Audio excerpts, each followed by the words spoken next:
Wednesday, January 29th, 2020, Maneco 64, home of alternative economics and contrarian views. So this afternoon, I'm making an extra video, and I also wanted to tell the new viewers, new subscribers, and also the old subscribers that I make a video every day and every morning London time. So if you're not being told or advised by YouTube that I've made a video, make sure you check my YouTube channel, because there's a video there every day, sometimes two, like today. So this afternoon, I want to talk about the dollar index and whether it's really important in terms of determining how strong or how weak the gold price is going to be. So I'm going to look at some long-term charts, some shorter-term charts of the dollar index. I'm going to look at what the dollar index really measures. And at the end of the video, I want to look at three books about money, fiat currencies, the monetary system, history, and why it's so important for people to realize that the system that we've had since 1971, which is solely based on faith and confidence. It's a fiat currency system. Why is it called fiat? Well, because it's imposed by the government through the rule of law, through regulations. And why do they do that? Well, because their paper currency, their fiat currency, would otherwise not be used because it has no intrinsic value like monetary metals. So I'm going to look at three important books that I highly recommend. I've recommended it in the past. Of course, I keep getting new subscribers, new viewers, and it's always good to refresh and look at the books. So now I want to look at the dollar index. Let's first look at what the dollar index really is, when it was created, and what it actually measures. I think that's very important before we can talk about the dollar index and how it pertains to gold. The US dollar index, USDX, DXY, DX, is an index or measure of the value of the United States dollar relative to a basket of foreign currencies. Don't forget, when they say the United States dollar, they don't really mean the constitutional definition, which is 371.25 grains of fine silver. They mean the Federal Reserve note. They mean the debt instrument, that is the Federal Reserve note, backed by another debt instrument that is U.S. Treasury securities. So debt backed by debt, it doesn't make sense, right? And don't forget, all the other foreign currencies, they're all like the Federal Reserve note or the fiat dollar. They're all fiat currencies, often referred to as a basket of U.S. trade partners' currencies. The index goes up when the U.S. dollar gains strength or value when compared to other fiat currencies. That's the key there, compared to other fiat currencies. So it's like, I've said this many times before, and you'll see in one of my books today that I'm going to recommend, that fiat currencies always go to zero, but some of them sink faster than others. Of course, the dollar is the top dog, so it's normal that it will probably do well when the system completely implodes. So let's keep going. The index is maintained and published by ICE, Intercontinental Exchange, Inc. It is a weighted geometric mean of the dollar's value relative to the following selected currencies. So the euro is a big part of the index, almost 60%. And why is that? Well, because the euro used to be a collection of other major currencies like the French franc, the Deutsche Mark, the Dutch guilder, and then, or the Italian lira. And then they merged, of course. They came up with the euro just over 20 years ago, 1999. And that's why the euro has got such a big part or proportion of the dollar index at 57.6. See the Japanese yen, 13.6%, the pound sterling, 11.9%, the loonie or Canadian dollar, 9.1%, Swedish krona, 4.2%, Swiss franc, 3.6%. So history. What we have to remember is that up until 1971 and 1973, all the currencies were fixed against each other, fixed foreign exchange rates. And why was that? Well, because the system was fixed to gold, which has been the most stable, the best measure of value for thousands of years. So you can fix currencies to gold in order to keep their value, to keep a sound system.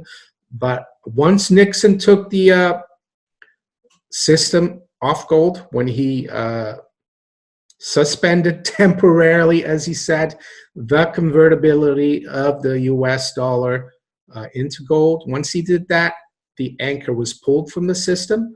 So fixed exchanges meant nothing. So they started floating in 1973, and the dollar index is a way to keep track of all these sinking currencies versus the dollar.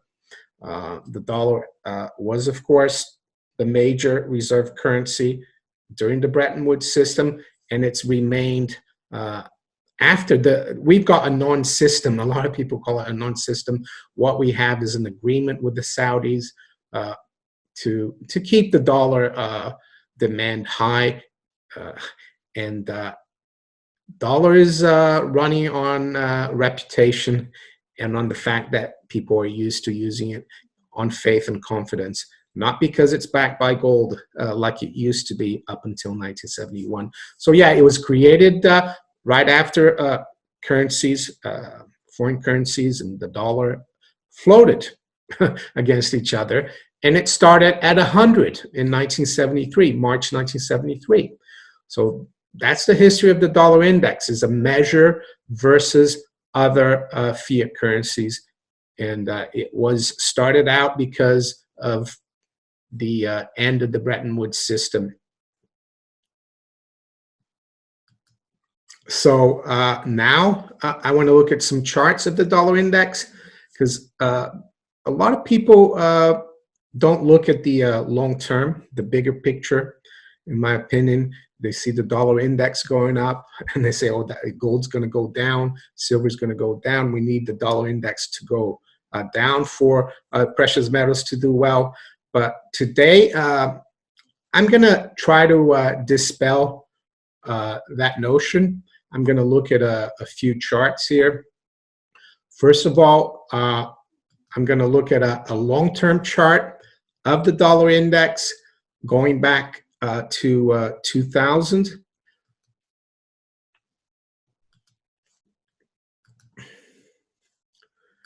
Here we are. So yeah, back to 2000, the dollar index. And I'm going to show you the all-time low in the dollar index at 70.698. That was in March of 2008, as you can see here. And that was when gold made an all-time high, then an all-time high of 1,031. That was the day, I remember it vividly in the city. I was still working in the city. I remember Bear Stearns had to be bailed out by JP Morgan with the help of the New York Fed. That was that day. The dollar index bottomed at 70.69. Gold topped.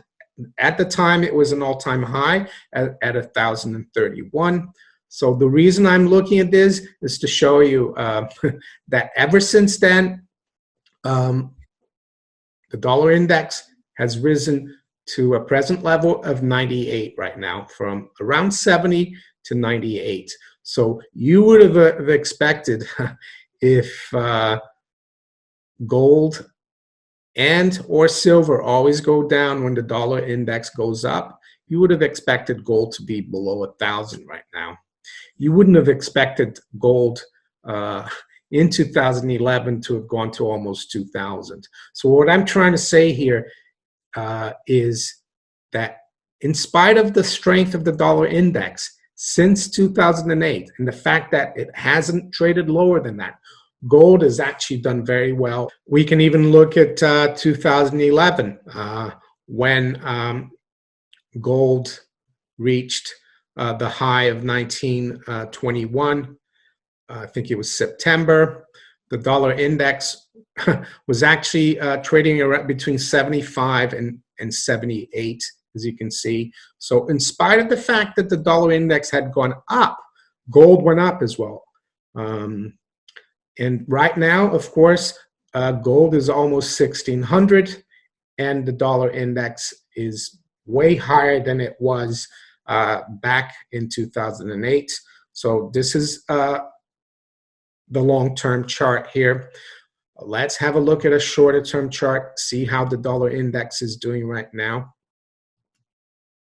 And of course, this doesn't mean that in the short term, dollar strength or dollar weakness might not impact gold, but over the long term, as you can see there, I believe that the strength in gold is got a lot more to do with the whole monetary system, not just the dollar. It's with all the fiat currencies.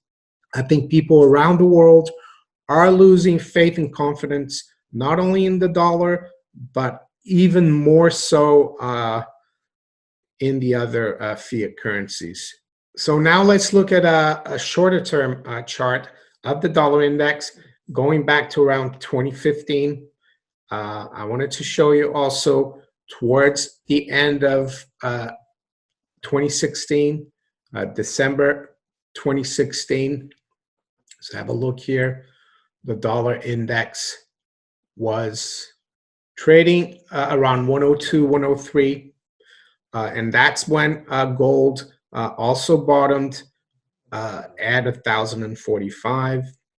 Yes, the dollar has gone down since then, and gold has gone up from 1,045 to almost 1,600.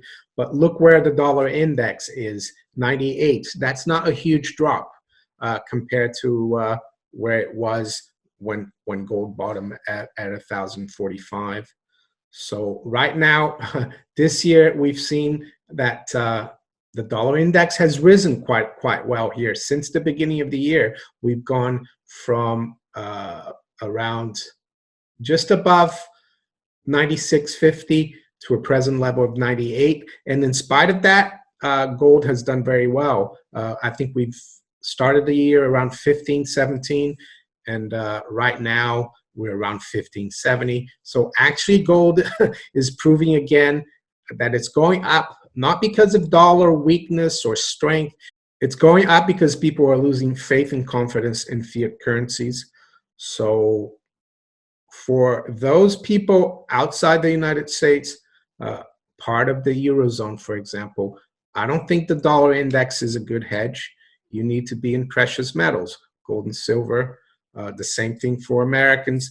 If the dollar starts going down, the best hedge, or the dollar index starts going down, the best hedge is not to get into the other fiat currencies, but to keep your gold. Gold has done well, despite the fact that the dollar index has fluctuated since 2008. So that's what I wanted to show you.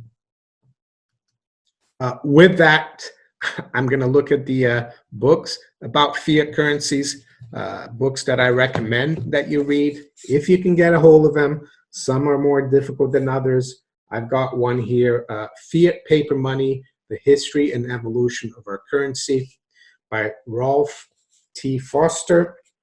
So here's the book. Quite a big book. It's got a lot of photos of old currencies.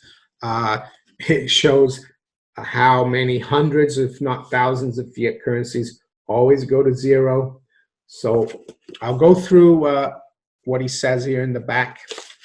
It says the story of fiat paper money across times and cultures. So he goes through China, 1024 AD. On April 1st, 1024, the imperial Soon Treasury began to print and circulate Xiaosu notes in the province of Sichuan. For the first time, a government had issued paper money. But by the close of the century, printing press inflation was well underway. Venice, 1278. Marco Polo's book was an exciting account of lands never before described, of things never before seen. Europeans reacted with fascination and disbelief. One of the more incredible narratives described how the Chinese used paper to purchase everything they wanted. But what really captured Polo's attention was how all the gold and silver went to the imperial treasury while the population got paper. So is that familiar? All the gold and silver at the imperial treasury, at the central banks, right? And the population got paper. A warning from Marco Polo. Sweden, 1644. Throughout Sweden, wagons and carts full of copper money cluttered the roads. Collection of taxes became a nightmare. With government consent in 1661, Palmstruck issued the first official paper currency in the West. A miracle had been accomplished. The unmanageable copper coins had been transformed into lightweight portable paper. Dominated in copper dollars and sometimes in silver, the notes were immediately popular with the Swedes. At last, there was a way to get rid of heavy copper money. France, 1720. The French were becoming rich overnight, and their national debt was going up in smoke. Money was so easy to come by that average citizens were riding in carriages, buying art, and building villas. The miracle stunned Europe. All the talk is in the millions. Nowadays, it's in the billions and trillions sometimes. Wrote the Princess Palatine. The enormous wealth that is now in France is inconceivable. I cannot understand it, but I see plainly that the god Mammon reigns in Paris absolutely. A new word reflected the euphoria of the time, millionaire. I mean, this sounds very familiar. The more things change, the more they become the same. Nowadays, we have billionaire as a word. And is it really enormous wealth that we see in the world? I don't think so. United States, 1779. In 1779, George Washington wrote that he had tried to set a good example for others by accepting paper money, but that it defied common sense to continue doing so. He observed that the value lost by the Continental was not felt uniformly among the colonists, so many refused paper or speculated in it, to the ruin of those who believed in it. Washington wrote that his own ruin would accomplish nothing to advance the cause of patriotism. Europe, 1920s. Political economist George F. Knapp explained how the small silver coin had an independent commodity value. During the Austrian hyperinflation, it was worth thousands of paper gulden, though its face value was still 1 gulden. Berkeley, California, 1993. Recounting his personal experience with worthless paper money, Professor Riesenfeld reflected, "No nation is sacrosanct from this devil, frankly. I like to forget the whole situation, but you can't." So yeah, if you can find this book, really interesting. Fiat paper money, the history and evolution of our currency. And he's dedicated the book to the world's worthless paper currencies. And here's a list of them. There you go.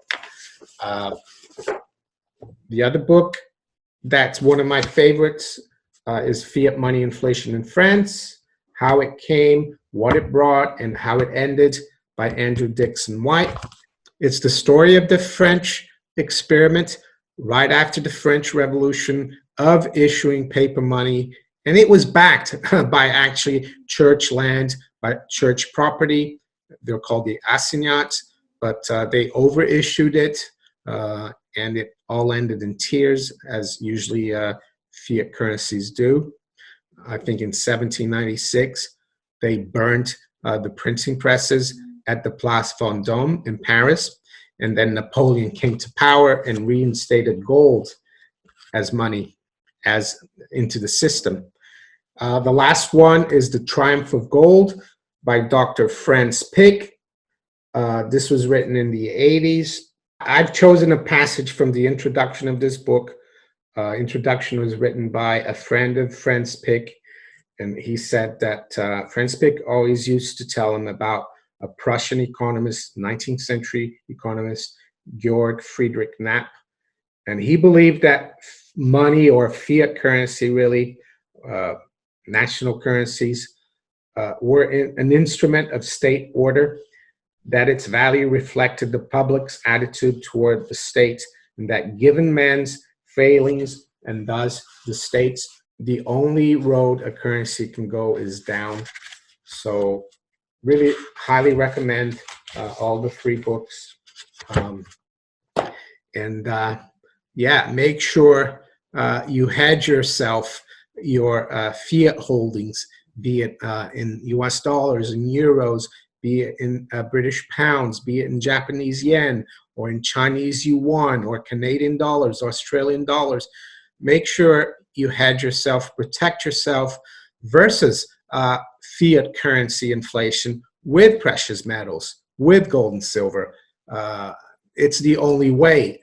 Just wanted to finish off saying that the objective of my channel is not to help people get rich. I think people, everyone's different. Some people are going to be rich, some people are not going to be as rich. But if I can at least help people protect the little or the big amount of savings, fiat savings that they have, I will have done something of value, and that's what this channel is all about. If you enjoyed this video, please hit the like button. Think about subscribing to the channel if you haven't yet. And you can also follow me on Twitter, BitChute, Steemit, DTube, and Facebook. I wish you all a great rest of the day. Take care. Bye.